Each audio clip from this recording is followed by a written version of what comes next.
Cheers, Rockets fans. Welcome to The Locker Line, an exclusive podcast from the home of the Rockets. Whoa! Sports Talk 790. Rockets! The Locker Line is proudly served to you by Carbox Clutch City Lager. It is good! Oh, yeah? Red Nation, get ready. Get ready. The Locker Line starts now. Welcome aboard.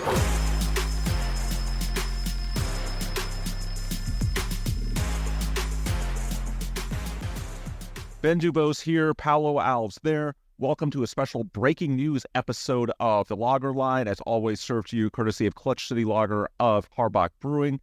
On this Monday, October 21st, it is a busy day for the Houston Rockets, agreeing to contract extensions with both Jalen Green and Alperen Sengun.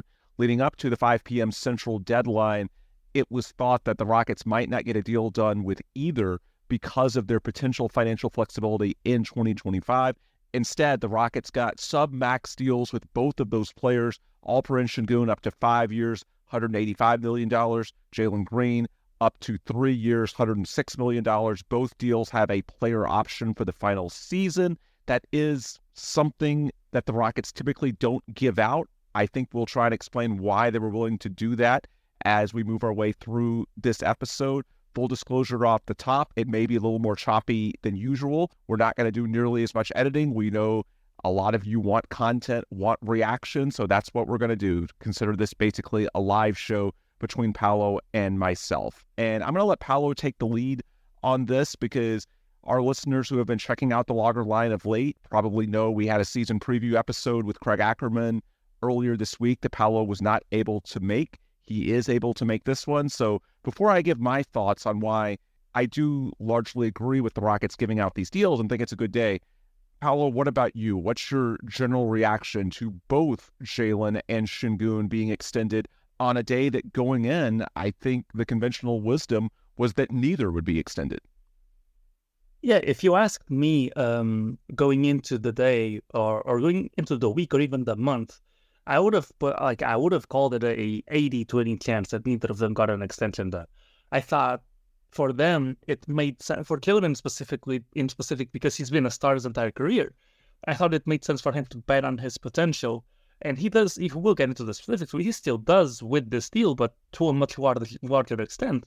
And with Sengun, I guess that injury late last season made him, question, his basketball mortality. Obviously, it's too early to think about that, but I mean, I can tell you as a young guy myself, the first time that you get seriously hurt, up until that point, you think you're invincible. So I think everybody's gone through this. I tore my ACL a few years back, and up until then, I thought I could do anything.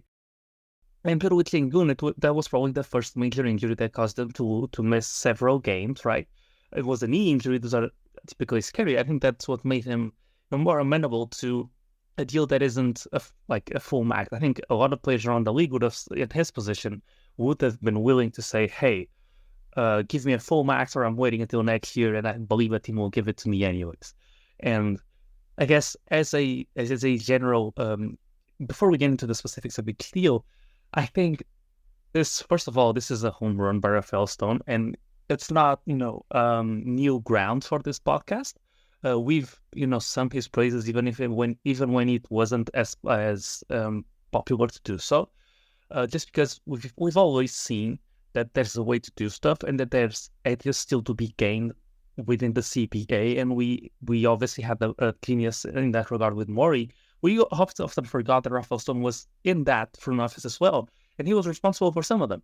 And throughout the last few years, there's been multiple transactions that show us that this front office gets it, and this front office knows where those margins are. And,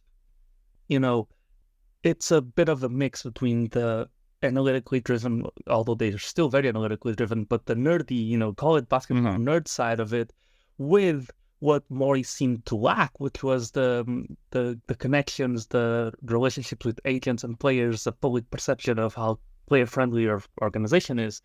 And Rafael Stone and his regime have brought a lot of that into the mix as well. So I was perhaps scared that friendliness would eventually lead to in extension time for him to be more, I won't say forgiving, but something like that in giving players big contracts because of fostering relationships. And I was very pleasantly surprised at how he dealt with this. Listen, he took it to the last day, and he managed to, with Sengun, someone who most people would tell you is a max player, he got him to take, obviously a $7 million a year discount, which is massive. Well, that was the MLE not too long ago. And, not only that, big deal for me, just throwing things around, big deal for me was the fact that he can make an all-NBA team this season and we won't get royally screwed cap-wise because of it.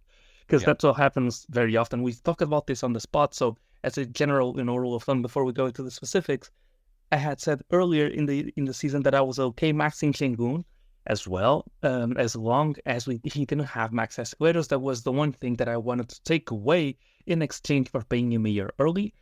Rafael Son was able to get that and $7 million a year cheaper at the cost, obviously, of a player option in the end, which I think is a small price to pay because what you really care about is the AAV, the average annual value. So obviously, to me, Sengun's a 10 out of 10, knocked it out of the park. It's better than I could have ever imagined. People were talking in the group chats about 4 years, 150, 5 years, 180.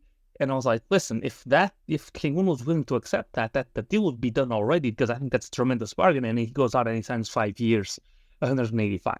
So I think that's just massive for the outlook of the team going forward.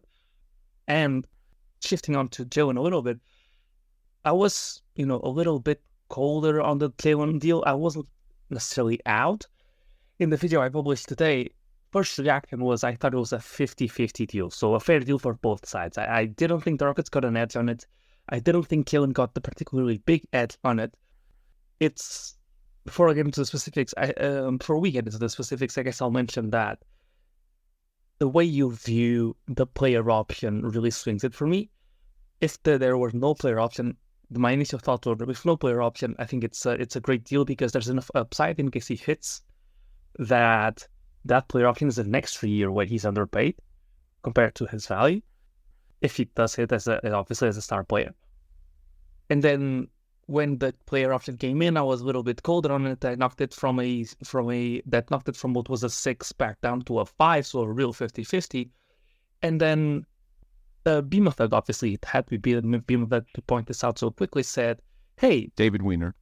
Yeah, obviously, yeah, on Twitter, sorry.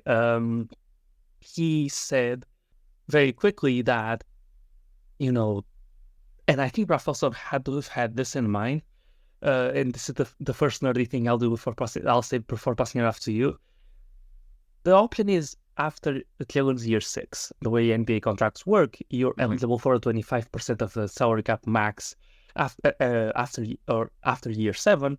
In year 5, after year 6, you're only eligible for a 25% max, which is 5% of the cap is a lot of AAV that you're giving up, which makes it very, very unlikely that Jalen, if it's close at all, will forgo the team option versus, or will take that. Makes it very, very unlikely that he won't take the team option unless he's a true star player, in which case I could see an Anthony Davis type of deal where, he's so good, but he can only make 25% of the cap at this point, so he'll decline the option, sign a 1+1 for the maximum he can get with the 25%, and then reevaluate the season after, which is what Anthony Davis eventually did with the Lakers when he first got there from the Pelicans.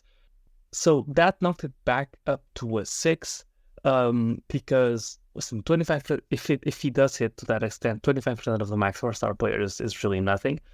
But listen, I've taken enough. My initial monologue is done. I'll let you go on to Jalen, Sengun. I'm ready to talk about either of them. I think there's a lot of nuance to both deals. Yeah, and you deserve a monologue because our listeners certainly know that I am quite known for those. So it's good for someone else to take that initial monologue for a change. Look, I think a good place to start. You mentioned Rafael Stone, but let's give Eli Whitus his flowers as well, because Eli's known for his work on the contractual side, and it did take some creativity to get these deals done, give and take on both sides. And if you haven't listened to my episode with Craig Ackerman, which touched on a number of bigger picture subjects, going into this upcoming season. Regular season opener is Wednesday night, by the way. I thought one of his more revealing answers, I asked him about Ime Udoka and specifically his offensive vision. And ever since the All-Star break last season, this idea that the Rockets are suddenly much more progressive than I gave them credit for on the offensive side of the ball when it comes to shooting 40-plus threes per game and the math advantage, which we now know they didn't do it to start last season because, you crawl before you walk, walk before you run. And so they're trying to limit turnovers, execute with Fred and Sengun in the half court, clean up the bad habits, and then once you had a half season of better habits, then install other layers to the offense, pick up the pace, shoot more threes. And I asked Craig if that surprised him in any way, given Ime's reputation as something of a defensive coach. He was also a defensive-minded role player when he played. Of course, small sample size, just 1 year in Boston, but nonetheless, I don't think we necessarily expected Ime to be that progressive when it comes to his embrace of the three-point revolution when he was hired in Houston. I asked if that caught Craig off guard in any way, and he mentioned maybe a little bit, but to keep in mind that Rafael Stone and Eli Whitus were part of the Daryl Morey front office. And so the guys in place when Mike D'Antoni was here in the late 2010s, and we know the offense that was run at that time, they haven't left for the most part. Daryl Morey left, but there's a reason why he hired Rafael Stone as his number two. There's a reason why Eli had a key role for all those years. Yes, the Rockets lost some people like Monty McNair, like Gerson Roses. There's a few others as well from the Daryl Morey tree that took jobs elsewhere in the NBA, but he chose Rafael and Eli to replace them. And so that's one reason why it never made sense for me to draw these huge distinctions between Daryl and the current administration. Sure, there are some differences, but the idea that you can love Daryl Morey, yet think Rafael Stone is incompetent, that never made any sense to me because Daryl chose Rafael as his number two. You don't do that if he doesn't know what he's doing. That was just something that never made sense. And so in the micro of Ime Udoka's coaching philosophy, you can see some of those principles dating back to the 2010s and the Mike D'Antoni era. And now in the macro of team building, you can see it as well, because this is a deal that I think, I don't want to say it's a Daryl Morey deal because Daryl Morey, for the most part, did not give out player options, but it feels like a win that we often saw during the Daryl Morey era. And rather than talk about both Jalen and Sengun individually, you covered some of the nuances there, and I'm sure we'll get into it before the episode closes. I'm actually going to look at them together because I do think that once one deal got done and it leaked about 2:30 that the Rockets had a deal with Jalen, then about 4:30 with Sengun, I think when one deal got done, it inherently made the other deal a little more likely because the case for not doing extensions was potential financial flexibility in 2025. Well, once you do one deal, the upside of that financial flexibility path goes down a little bit. I know there's the cap hold argument, and there's something to be said for that. Sengun is a mid-first round pick having a lower cap hold, and with Jalen, you didn't necessarily reduce the delta much, and so he was going to be on the books unless you let him go at a high figure in the 30s in average annual value no matter what.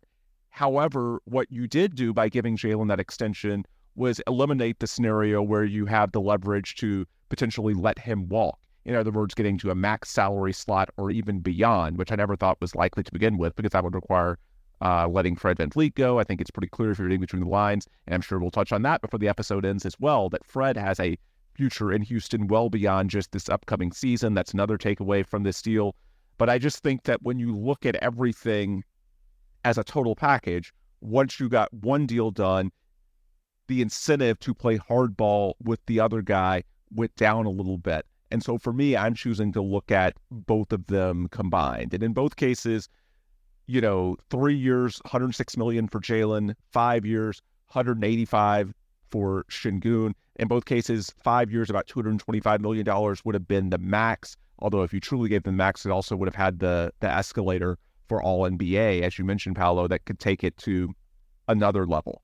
And I just think that ultimately these are deals that make sense for both sides. I don't think either player took just an a total sweetheart deal. Even in Sengun's case, it certainly sounds good that you're getting a player who could have been an all-star last year at, a sub-max rate, but it's not like he's without any questions. He still needs to improve on the defensive side. He still needs to do it over a larger sample. It's not that either of these guys is Victor Wembanyama. They're not so established that there are zero questions. And so to get that financial security a year early, look, the Rockets did give something. If there's a major injury this season, if either guy doesn't play as well, the Rockets did not have to give this deal until restricted free agency in 2025 in either case. So the Rockets did give both players financial security a year earlier than was required. That's not nothing.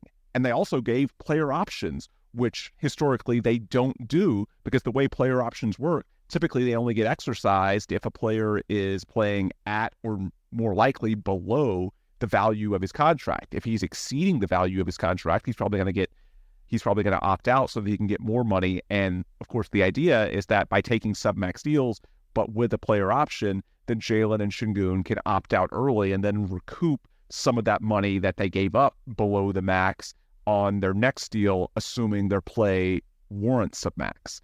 And so the Rockets typically don't give those out, but they did in this case because obviously they're getting something too, and that's a deal that is below the max in both years and average annual value in Jalen's case, and in average annual value in Sengun's case, and not tied to the All-NBA escalator either. So both sides gave something. I think ultimately that's why it took until deadline day.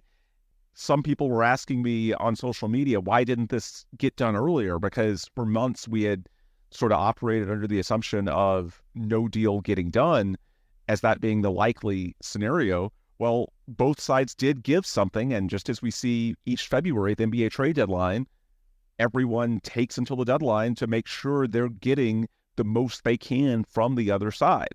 And so we mentioned what the players gave up, but it's important to note the Rockets gave up something as well. And so even this month of October, look, the Rockets, you mentioned this, Paulo, a couple of pods ago. The Rockets, by waiting until October, got to see how seriously both Alperen Sengun and Jalen Green took their bodies over this offseason. We talked about Alperen Sengun's improved fitness a couple of pods ago. Look, maybe not getting an extension incentivized him to take his diet more seriously. You made that argument, Paulo. I think it was a really good one. And you also got to see how they played in the preseason. We talked about Jalen looking a lot better off the ball, a lot more calm.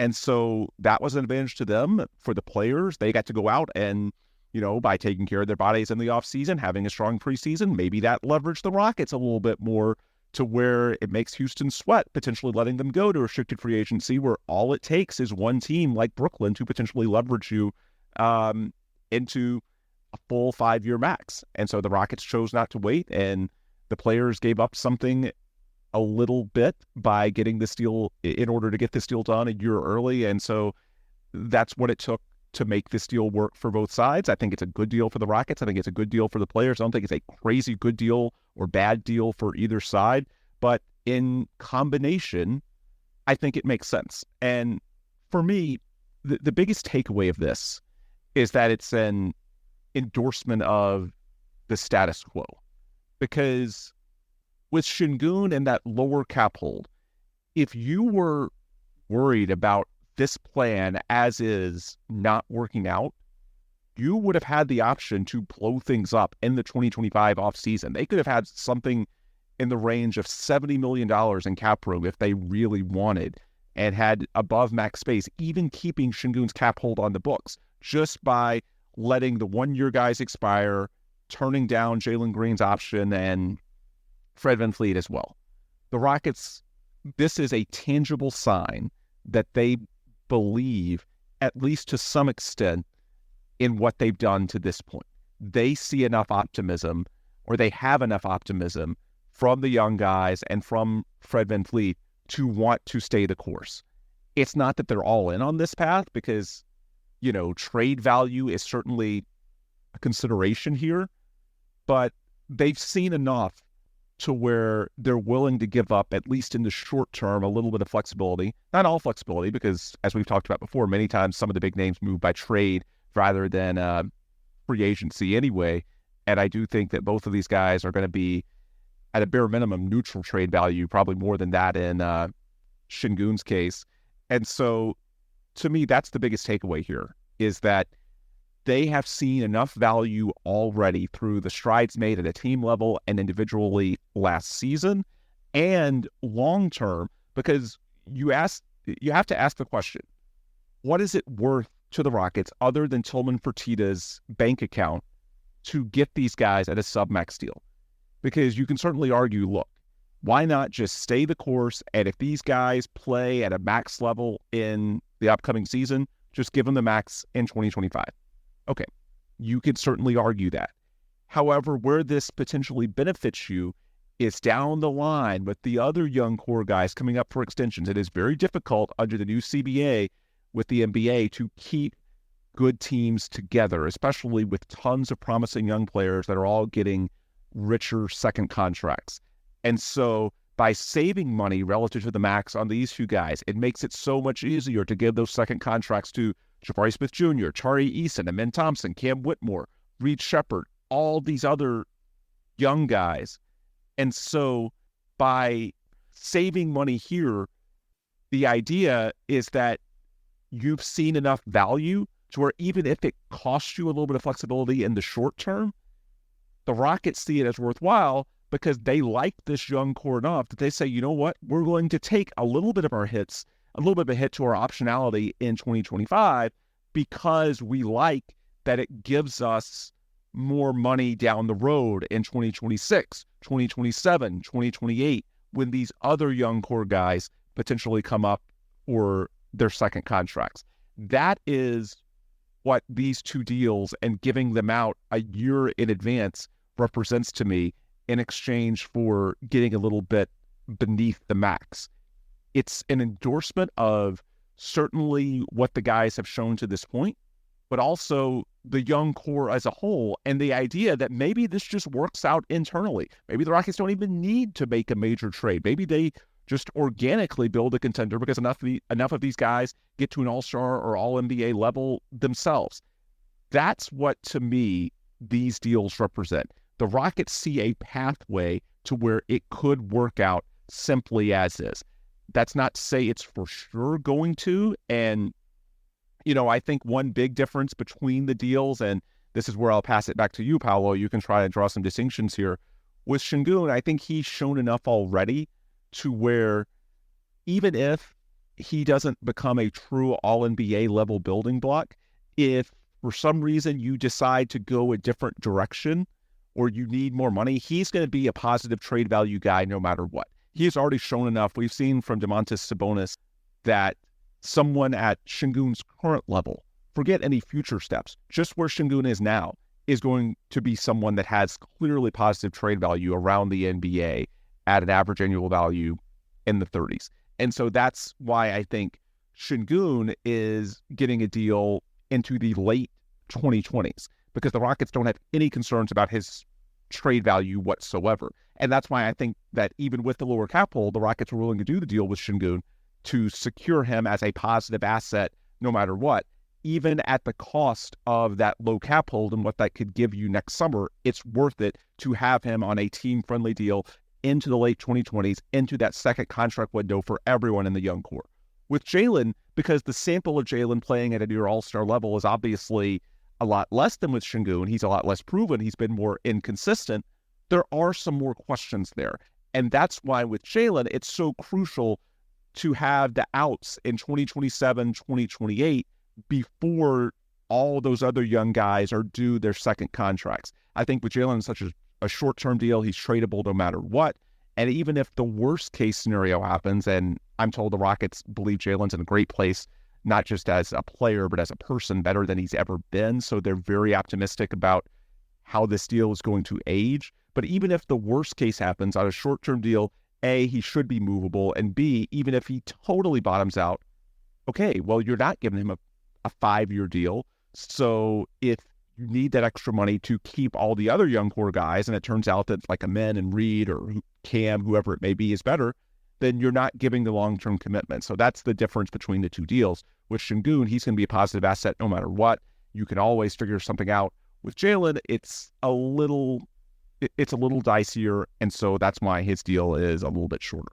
But the bottom line for me is that it's an endorsement of the status quo. They don't think they're necessarily going to have to do anything drastic this offseason or next offseason, and they've seen enough that they are willing to give up a little bit in the short term for the upside of having a better pathway to keep this entire group together into their second contracts and beyond. So for me, it's clearly a win when you consider the totality of it. However, I know, Paulo, you see some nuances with each individual deal. So, where do you sort of draw the lines beyond, the small differences I've already pointed out with what happened with Sengun and what happened with Jalen?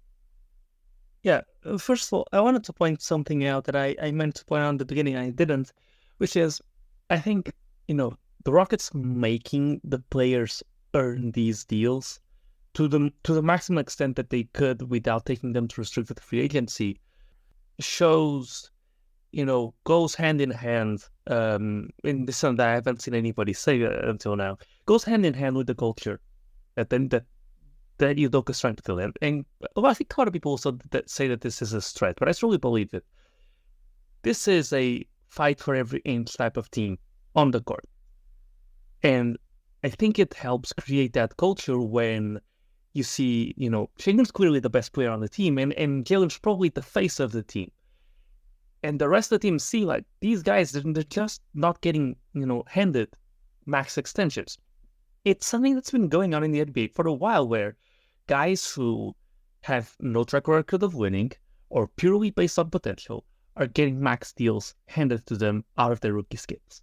And by the way, just to jump in real quickly, I think that's where it feels like a Daryl Morey deal. The Rockets did negotiate. It's not like so many deals that you see around the league where you just put a blank check in front of the player and his agent for the sake of vibes. The player option specifically is not something that Daryl has given out a lot, but the concept of saying, hey, we're going to negotiate. It has to work for us. We're not just going to give you whatever you want just because. We can give you this deal a year early, but we need to get something out of it too for the sake of team building. That's where there are some Daryl Morey similarities, even if the player option concept is a little different. Yeah, and so what made me think of this culture type of, transcending from the court to the negotiation table as well is, obviously none of these guys are as good as James Harden was. But at the same time, this sends the message that you're not untouchable. The team isn't just about you. It does. With either Sengun or Jalen Green. Obviously, Sengun's the better candidate to get it, but you're sending the message that you're not the guy. This is a team, and we are going to have to, scrape every inch that we can in order to keep this team together. Some people have claimed that these guys took, worse contracts to stay in Houston. I don't believe that. Let me jump in real quick on that point. I think it's noteworthy and important to push back on that angle, because if we accept the premise that one or both of these guys was taking a sweetheart deal for the sake of the organization, not only is it not accurate, but you also sort of you lay the groundwork for then the negotiations in future years being, Jabari or Amen or whoever it may be. Will you take a little bit less because Sengun did? No, I don't think that's how this happened. I think the precedent that it sets, and it's a much more sustainable one long term, is that it's about the team. It's about being able to build a contender, and we're going to try and negotiate a fair agreement that works for both sides. I think that's what happened here, as opposed to trying to, it's not really sustainable to say, somebody gave us a discount, so then you need to give us a discount down the line to pay it back, pay the favor forward, whatever it may be. No, it sets a precedent that we're going to try and negotiate fairly an agreement that works for both sides. I think that's what happened here. Yeah, and 100%. And you kind of made the point that I was going to make next, which is, you're telling these guys that, you're not the guy. You're not, Sengun's probably the guy right now, but you're not untouchable. The team doesn't revolve around you. We are going to negotiate with you just like we would negotiate with anybody else. That makes, I think that sets a great precedent as well for future deals, right? For a man, for Jabari, for Tariq, and for everybody. Like, we don't hand out max contracts. Look at the Denver Nuggets, right? Obviously, Jokic is beyond. Obviously, Jokic played through played on an extension that I don't think was a max extension at the time that he signed it, because he was a second round pick. I don't think he got 4 years. So that was a different situation. But with Jamal Murray and Michael Porter Jr., right? They were both paid, and at the time this was already believed to be the case, near max money, if not max money completely. Murray has max money. I don't think Michael Porter Jr. has, but it's close to it. I think partially it's max money, but partially not guaranteed. What this does is, well, you set the precedent with Jamal Murray. He wasn't an all-star. You gave him a max contract, and now Michael Porter Jr. wants the same thing, and it only makes sense. So you're going to overpay him as well. And now all of a sudden you can't keep Aaron Gordon long-term. You weren't able to keep, I don't know off the top of my head, but you weren't able to keep multiple players. Jeff Green was one of them. That's why he came to us. I don't know if KCP's still there, but over time you've had to lose key pieces of your team because of it. And for a team that has to extend so many guys, I think this is so true, and this is why I was afraid people would call it a stretch. It's so true that you can look at other NBA teams and see this is actually a precedent that is set when you think about it. So the Indiana Pacers are known league-wide. Listen, this is a team that's not going to give a max contract. I think Haliburton was one of their first ones. It's not just going to give it to anyone. Sabonis didn't get a max contract on the previous iteration of the team. Victor Oladipo didn't get a max contract. Malcolm Brogdon didn't get a max contract. This is a team that tries to get good value deals. They try to put together a team that's built around multiple guys. The Atlanta Hawks are known as a team that signs long-term extensions, but they don't exactly max guys. John Collins ended up dropping a great deal, but at the time that he signed his extension, he was coming off a 2010 season next to Trae Young. He had more of a face-up game back then than he's shown in recent years when he settled being a role player. But at the time, it was a real discussion whether or not he should be a max guy. They didn't give him a max deal. He got $25 million a year. It ended up being a bad contract anyways, but it could have been much worse. There were serious discussions about that. And then you can now they signed Jalen Johnson to a below max deal. Jalen Johnson is a very good player. He averaged, I think, 18 and 8 on really good efficiency just last year, after in his rookie season not playing much and having an injury issue as well. They didn't give him, based off of potential, they didn't give him that max deal right away. Then you have the opposite end of the spectrum. Cleveland had to pay Mobley max money. They paid Darius Garland max money, right?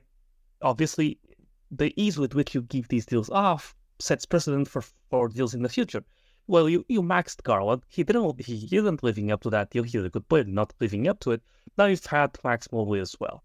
And Detroit as well. Detroit had basically no leverage anyways, but because of the market that they're in. But you can see clear examples around the league. There's teams that are known for getting good value deals, and there are teams that are known for being ruled basically by the star players. The star players get anything that they want.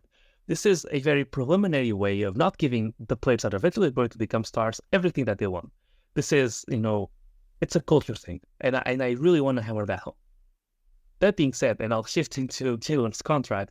I think there's a predominant theme with both contracts, especially Jalen's one, which is looking at what the most likely realistic scenario is going to be, and how do we feel if that scenario eventually pans out. And which is why I think that they were okay giving up player options, because at that point, in Sengun's fourth year, if he hasn't lived up this contract, which I find very doubtful, and you don't want him to take that player option, well, at that point, once you get to that point, he only has 1 year left. Taking that player option doesn't change that much. The value that you're giving up is mostly if well, Sengun has panned out, and they're going to get one less year of a really team-friendly contract because they give away the player option. I think that's what most people are worried about. Well, if that's the most likely outcome, the Rockets are going to be ecstatic that they got a bargain for 4 years, and they're okay with, after the 4 years of it being a bargain, just paying him max money afterwards. Like, that's a great problem to have. So, but I think that's why they didn't really mind giving up that player option, because in most sensible scenarios, the player option doesn't really change that much. In the worst case scenario, the player option extends a contract that's a bad contract for 1 extra year, as unlikely as that may be. So, not really that much to give up for the upside that they're getting. Yeah, it is an important distinction on the player option front that for guys in their 20s, it's unlikely to really burn you. Where a player option can be terrible is if you're looking at a guy in the 30s and either he's falling off a cliff age-wise or he's hurt, then yeah, that deal can become toxic. If they're young enough, worst case, even if it doesn't work out for one reason or another, or there is an injury, then you can almost certainly find someone that will see them as potential reclamation project, and at worst case they'd be something close to neutral value. So the truly bad situations with player options tend to be with much more veteran players, which was who the Rockets were targeting in the Daryl Morey era when they were in full contention mode. So that's why I think a lot of Rockets fans have such a negative connotation with a player option. It all depends on the context, and the context here with two guys in their 20s is a little different. Yeah, most of the time, once you lose the upside of losing the upside of the player options, is usually players declining it. So the player option only hurts you on the positive side of things. If a player declines it, then you want to extend them, because if your original intent was to get a 5-year deal, you were going to get a year guaranteed anyway. That being said, shifting on to Jalen, why is it a little bit different with Jalen? I think, going back to my original argument, what's the most likely scenario? I think the most likely scenario for the Rockets is you're looking at Jalen Green and you're thinking, optimistically, he gets a couple of percentile points. Not percentage. That's a terrible confusion. Please don't make that confusion. You get a couple of percent better. So shooting-wise, you get up to 57%. The average last year was 58%, but it's including role players and specialists and guys whose games are tailored for efficiency. For a shot-creating guard, 57% is more than enough. It's basically what the standard is.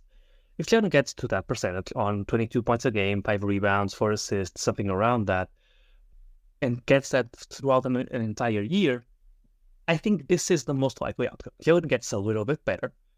Not good enough to where he's a surefire max guy, probably a step below. I think that's the reasonable outcome for the season. If that happens and you didn't extend him, now you're going to have him hit restricted free agency. You're not going to be able to sign and trade him in 90% of scenarios because of how the CPA works. He'll be worth half the money that he gets paid outgoing, so for the Rockets to send salary away, and he'll be worth double for the team taking him on. It's really hard to make that work unless it's the cap space team. And if it's a cap space team, they'll probably just offer a deal anyway and say, screw your sign and trade.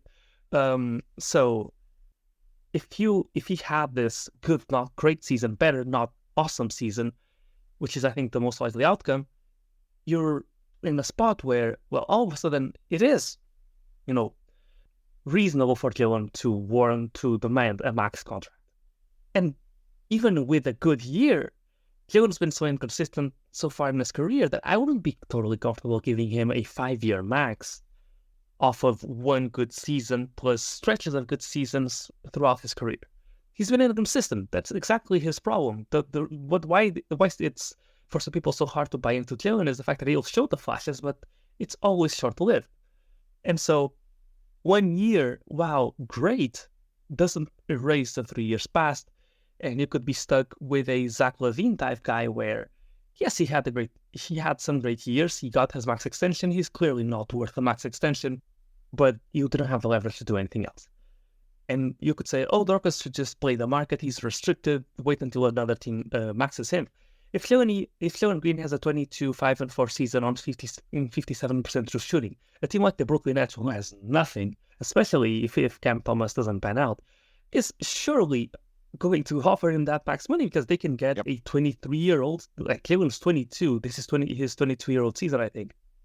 A 23-year-old shooting guard with those numbers is, for a team that is not going to be competitive, is more than worth it. right? To me, that's a very obvious move, and the Nets as an organization historically has been known to give or to defy restricted free agency in the past. Yep. It's not gone too well, Crab and those other guys, but the other guy that went to the Hawks afterwards doesn't matter. So in the most likely scenario, this is a good deal. What does this do? It gives you, so now you're not making a decision off of one good Jalen Green year. Yes. You're gonna have 2 more years to see if you can, back that up before you truly max him. Now it buys you time. Go ahead. It buys it. Now, on the other side of the coin, right? What if Jalen Green doesn't live up to, or has a season quite like his last season, 25-3 on 55% true shooting, not great, not cripplingly bad, but not great. And instead of going to the off season, he's restricted. You're likely going to sign a deal like this anyways. He's not going to get much less than this. And so, sorry, I confused hypotheticals. This hypothetical is after signing the deal, he has that season, right? Which is what could happen going forward. In that case, now I wouldn't be still, even if he had a season the same as the year prior, or maybe a marginal upgrade that's not good enough to consider him a good player yet. As a 23-year-old, I still wouldn't be willing to give up on him. Like, I would give him 1 more season. I think most people would still be making the argument for him to get 1 more season. Well, now you can't really give him 1 more season because he's a restricted free agent. I don't think he's going to take a 1-year deal. And go. He hasn't been good enough for you to want to commit more years to him anyways. So you're in a tough spot, but you're not in the worst spot possible because you would want to give him 1 more year anyways. Yeah. So, and it's worth noting, by the way, these deals, I know there could be some sticker shock to some that might not follow the NBA super closely. But look, for young players with upside, a starting salary in today's NBA salary environment in the 30s, that's the going rate. And if anything, relative to what Sengun did last year and what Jalen did in March, it's below the value they provide to the team in the construct of a salary cap and the proportion of production that they represent relative to, their spot on the team's salary book. So please don't get, sticker shock from seeing these 9-figure deals and thinking of it in, human terms. No, think of it in NBA terms. And so for guys that are already producing at a starter's level with upside and no injury concerns, yeah, even if next year isn't that great, he would still get something similar to this and probably not as short term. Yeah, and I think the other thing that needs to be addressed is obviously the player option at the end, which is, as I said before, what really take it, towards being a good deal or an okay deal. I was mostly defending the deal thus far, but I did classify this as a 6. So I don't absolutely love it. I think it's a fine deal. I think it's kind of like if you're playing blackjack and you get 2 face cards, and the dealer gets 2 face cards as well. You're not feeling great, but you're not feeling horrible, right? You're kind of middling, and perhaps you had the potential for something greater to happen, but it's not that bad, and you still hold some upside. As you said, 35 million is still a little bit above elite role player money, but it's by the time the deal kicks in, it's what elite role players will be getting, and obviously you pay a premium for the upside that Jalen has, so I think that's mostly the going rate. I just wanted to mention that when it comes to the option, it's not really an option, because what's more likely to happen is he's going to decline like AD, like I said, he's going to decline the option, and the Rockets are, if he's that good, and the Rockets are going to extend them or give him a 1+1 and figure out the offseason after. And the last point I'll make on Jalen's deal is, because it is, role player, great role player money, and Jalen still holds upside, he's going to be 25 by the end of the deal. It's very easy for you to sell him as value the same way, and I think this is a perfect comp, and people are going to hate it, but it's a perfect comp for the situation. Same way Caris LeVert was, or Victor Oladipo was sold to the Rockets. Yeah. They were young-ish, they they were entering their primes. There was some hope that they could be great. They showed flashes of being great in previous seasons. There will still be some value. A rebuilding team will have no problem taking a flyer on a guy like that to keep the team entertaining while they're tanking, or maybe they're still somehow holding on to hope that they won't have to tank. Jalen at that money, if the Rockets, if he's the same player he is now, maybe just a little bit better, the Rockets will be more than in a good position to take him and this chunk of money, pair him up with a Jock Landale, and all of a sudden you've got the exact amount of money that you need to go trade for a Devin Booker, for example, at the same position. But let's imagine in 2 years or in a year and a half, Jalen hasn't lived up to the hype. He has 1+1 left on his deal. He's 24, 25 years old. You're in Brooklyn, and Phoenix falls apart. And you approach Phoenix and you say, hey, here's your future back. You get, the salary ballast is Jalen Green, which would be the Victor Oladipo for then what he was for us. And a non-injured Oladipo, so more upside. Yeah. But yeah, conceptually, I guess. Obviously a more upside Oladipo. You get him, you get this guy to match salary, you get your picks back. Honestly, we've seen that work as a trade package for a star before, specifically to us. It's a very, it's a pretty close 1-to-1 comparison. So it's a short enough deal that as long as it's not catastrophic and Jalen becomes out of the league in 1 year, it will be right. Yeah, it will be tradable, and fairly easily so, because he's not. If it were a 5-year deal and he didn't live up to star expectations, even the general reputation around the league would be, oh, that's one of the worst deals in the entire league. It being 3 years, it's a team option. He's still young-ish, 24, 25, even if it doesn't pan out enough for him, because there's also scenarios where he's good, but he's not great. And for $35 million of a contender's cap space, you'd rather get better production. But for a rebuilding team, those $35 million you don't have to min-max as much on your salary cap or on your payroll. And so you're fine with having a guy like that. You're betting a little bit on the upside. It's not, we typically, or a lot of people typically talk about contracts as binary. It's either a really good contract or a really bad one when we're not talking about star players. It's easy to get stuck in the extremes. And I think Jalen, at the worst case scenario, will be, it's not a great contract, but it's not something that you have to attach a first round pick to dump. And in the situation that Rockets are going to find themselves in for the next few years, even if it doesn't pan out, I think it's a more than fair contract, and I think it works for both sides. And for Jalen in specific, I think it keeps in. Obviously, if you're more comfortable with this deal, knowing how everybody praises Jalen's work ethic. I mean, obviously, early in his time with Houston, obviously he was going to get praised for it. They praised every young blue chip prospect's work ethic, besides Zion Williamson.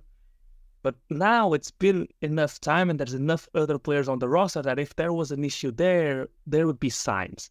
And not only did Steven Silas praise it, John Lucas praised it. That was never the question. He's always been a great guy with a great work ethic. Typically, you hear people say that he works more than the rest of the team. Now you have Ime Udoka, who's not, he's not charming soft. He's not, he's not going to say it just to say it. He says that as well. And so you package that with, this is not exactly the typical prove-it deal, which would be a 1-year deal, but it very much also is a prove-it deal, because if he doesn't deliver the next 3 years, he's not going to have any shot at getting max money anywhere else. So if he wants to be the star that he wants to be, this doesn't set him for his entire career the same way a 5-year deal would. Right. Listen, I have no questioning of Sengun's motivation. I think he'll be great. But it's a lot easier for a guy that got Sengun's contract to kind of ease off than a guy that got a contract like Jalen's, because you're still motivated to, if you want to reach stardom, you're not there yet and nothing's guaranteed. Right. Okay, so to bring this full circle and to wind the episode down, because we've been going for about an hour, which is about the max length of our episodes, and shoot, we haven't even discussed basketball, although on court that is, but we'll get to that in the coming days. Again, regular season starting this Wednesday at home against Charlotte. So you graded the Jalen deal a little bit lower, which I think is fair. However, it comes back to the principle of negotiating. And I think that's the way these deals should be framed, and why I think it's probably better to look at it in total than individually. We can note the unique circumstances of each deal, which they're different from player to player, as they should be. But in terms of the bigger takeaways, again, it's about the broader negotiation. And I think what the Rockets did on this day as a whole, because the reason the Sengun deal is a home run and the Jalen deal is probably a good one, but at least at this point, not a home run, it's because the Rockets were in a better bargaining position with Sengun because of that lower cap hole. That's just the truth. Because it was so much more palatable for the Rockets to extend the window into restricted free agency with LP, and of course they'd be more secure in matching a 5-year offer no matter what, and that lower cap hole, that put the team in a stronger negotiating position, as opposed to with Jalen, his reps knew, look, there's not that big of a difference in terms of the implications of now versus waiting a year. So that incentivized the team a little bit more to do a deal now. Now, of course, it's not just about that. You have to, balance that against production, what they've shown you over the 3 years they played in the NBA to date, all the factors that we've been laying out over the last hour. But I think the difference when it comes to the leverage point is what made the Sengun deal a clear win for the Rockets, and the Jalen one, if you evaluate them individually, a pretty good deal, but maybe not quite to the same extent, and certainly not in the initial reactions on social media. It just comes down to the leverage point. And I think that sets a much more sustainable pathway, as you mentioned, to future negotiations with other members of your young core as well. Because instead of trying to, pull at the heartstrings and say, oh, so-and-so took a discount or did us a solid to keep this young team together, so you should as well. And then inevitably that chain is going to break somewhere. This sets the precedent that, look, we're just going to negotiate and based on the market factors at the time and figure out a deal that works best for both sides. And I think that is the precedent that they've set. It's one that should serve them well moving forward, assuming that, the team is worth keeping together. And I think both their production as well as this tangible symbol today that the Rockets have given with these extensions shows you that they have optimism that it will. The last point that I will make before closing out my thoughts, and then I'll give you the last word, Paulo, I think this is clearly an endorsement in Fred VanVleet as well. There were theoretically other options the Rockets could have gone after in 2025. Certainly the trade path is still there, as we've outlined throughout the pod. It's not as if Jalen and LP are negative trade assets by any means, and certainly you have the salary filler with all these expirings. So it's not that you can't make a big deal, but you're not going to go significantly under the cap in 2025 the way you did in 2023. But I think what these deals show you is that another reason the Rockets were probably unlikely to go under the cap in 2025 regardless is because they value Fred VanVleet. And going significantly below the cap would require renouncing your rights to Fred.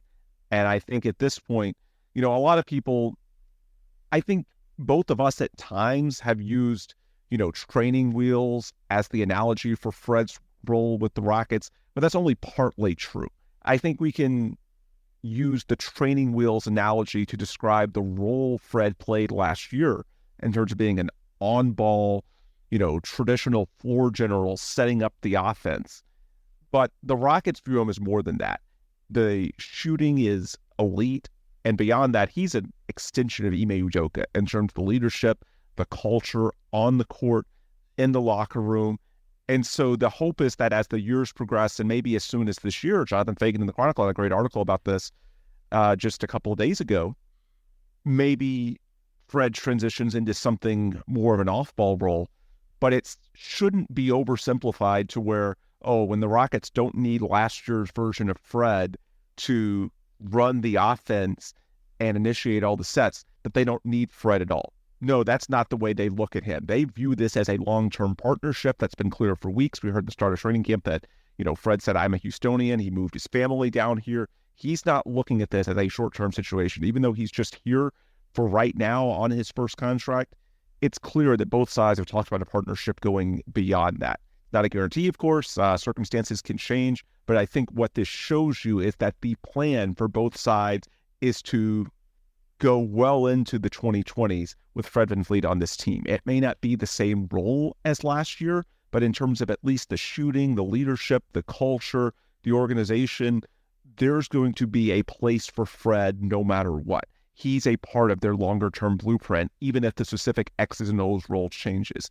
And so because of that, if Fred is a part of your longer-term future, then the value of that 2025 flexibility goes down a little bit because you're most likely going to have Fred on your books. And so that's another thing that could sort of tip the scales in favor of doing a deal early with Jalen and Sengun, which is ultimately what happened. So most of this is about Jalen and Sengun and getting deals that make sense for both the players and the team, and I'm bullish about them, but I also think it says something positive about Fred as well and where he fits in the longer-term blueprint, which clearly, in my opinion, goes beyond this year, and I think it's even more clear after today.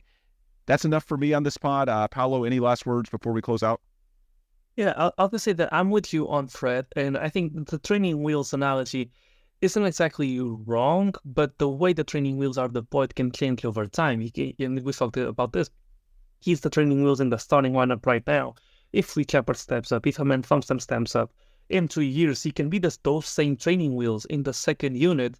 And, people were really crazy saying, and myself included when I thought it was 3 years, saying he's overpaid right now. Well, you look at the extension that Aaron Gordon just signed. That as we're recording this, Paul, we mentioned it before, he just signed it as we're recording. He's going to get paid, if I'm not mistaken, $37 million a year. 37. He's going to be paid more than Jalen Green once Jalen Green's extension kicks in. Aaron Gordon is a valuable role player, perhaps in his best days, maybe a little bit of a Draymond type with his switchability and his passing, but he's also a 28% career three-point shooter. He's not a flawless role player whatsoever. He's going to make $36 million a year for 3 years. It's not even a 1 year bloated deal. And so that makes me feel a lot better about Fred VanVleet's 42, which was supposed to be a bloated deal. And I'd say I'd probably head towards Fred as a player, as we have the value he can bring to the court. But even if you say it's arguable, it's a $5-6 million difference per year. And I'd argue that in Fred's next deal, I think the most likely thing to do is he declines the 30-year option, and we extend them for 3-4 more years until he's 33, 34 years old. At a old. lower average annual value. Exactly. Makes sense to make the long for term. the other young guys. Yeah. Yeah, it makes them tradable as well. But I do agree with you that that Fred VanVleet is definitely here for the long term.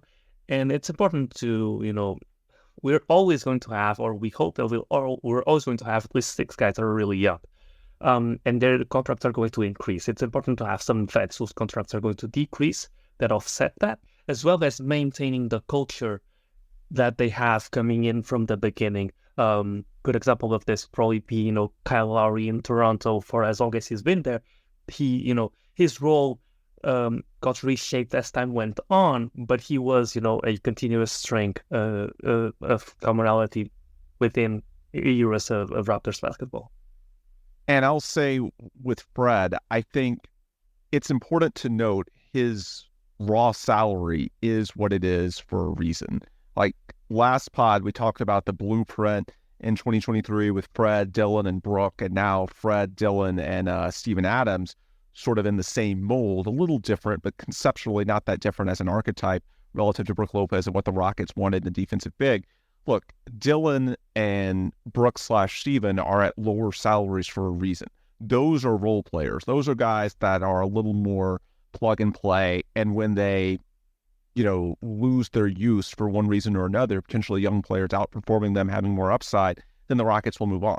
There's a reason that Fred VanVleet is being paid at a max level. He is at a different level in terms of how the organization views him relative to those other guys. And so the reason he's getting paid more, it's not just one specific plug and play method to how he's used. There's other elements to his value as well. There's other ways that he can be used. And so because of that, it's not as if, with Dylan, love the guy, but there is going to come a point if Tari, Amin, and some of these other young wing prospects develop, Cam Whitmore as well, there could come a point where the Rockets say, you know what, we don't necessarily need Dylan anymore. We need to increase minutes.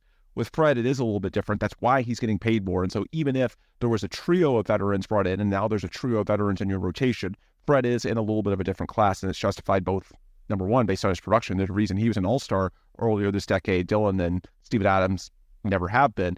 But I think in terms of the blueprint, that's where there's a big difference as well. That's the last point I'll make. All right, so, well, I lied. One more point I wanted to get in, meant to earlier. You thought of one thing, Paulo, you wanted to mention, and forgot. I've got one other note as well. Sengun at number 16 hitting at this level, we already knew it, but seeing him getting nearly $200 million guaranteed, that's the kind of thing that gives you so much of a margin for error in the big picture when it comes to building out a championship team. I know there's a segment of this fan base that focuses on as much luck as they've had statistically in the draft lotteries. They never got a number 1 overall pick. They didn't get Wemby. They didn't get Paulo Banchero, yada, yada. And so the top picks the Rockets got, Jalen, Jabari, Amen, they could work out, but there's certainly some questions.